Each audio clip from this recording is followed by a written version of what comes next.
Hi guys, this is my lesson plan for implementing the NET's S standards. What we can see here is I had my students do a short little project in our culture unit that required them to do a 4 to 5 minute video of the cultural landscape in and around the Metro Atlanta area, covering these content standards for AP Human Geography.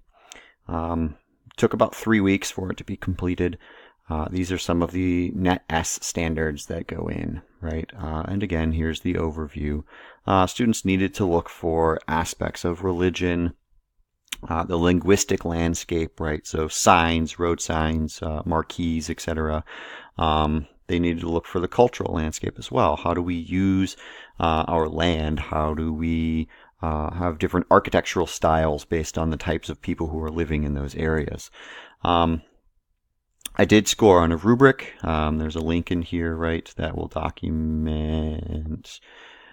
link you out to a Google document that showed the areas where I wanted to score students on a 1 to 4 scale, right? Are their scenes appropriately chosen?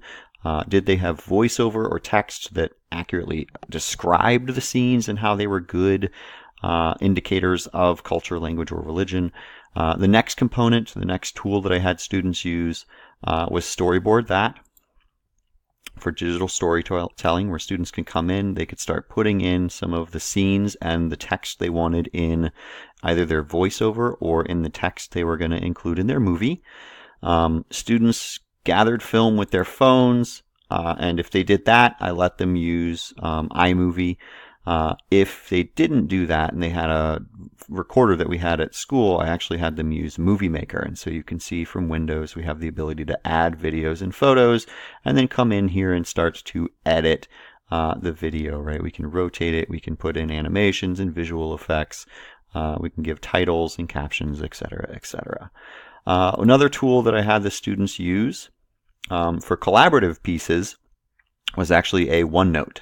This one is set up for my spring course, but this is the collaboration space where you can set up new pages, new subsections where students can go in and start to collaborate with one another, right? And so that collaboration space was pretty important because I did have the students come in and I grouped them based on their previous scores on our prior units, so Unit 1 and Unit 2.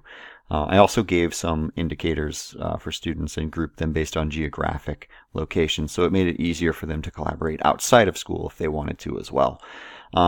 Students were using their cell phones. I did have a student who used a GoPro to film as well. Some of the troubleshooting I wanted the kids to upload into our collaborative space in OneNote, but the file sizes were too large, so I had to adjust and actually give them some resources here on how to share things on YouTube. And then I would just reinforce some ideas of copyright infringement, making sure that the students don't have songs in the background that are infringing on copyright. I did allow students, if they wanted to use Google Docs or another collaborative space as well. So that's a little bit of differentiation in that component. But the flexible grouping, as well as the selection of locations for filming, was the larger components of differentiation for this project. Some instructional strategies, small groups. There was direct instruction to give students some background information that was necessary to proceed. Formative assessments with the rubric in hand, making sure that students were on track with their storyboards, how their storyboards could be used to plan out scenes and to plan out text, etc., etc. And that's a component of notebooking or journaling as well. The improvements that I would like to see, I already changed it in the rubric, as this last column is having a reflection component for the students so that they could reflect on their projects and say where they could have improved. Could they have improved on the types of scenes that they were choosing?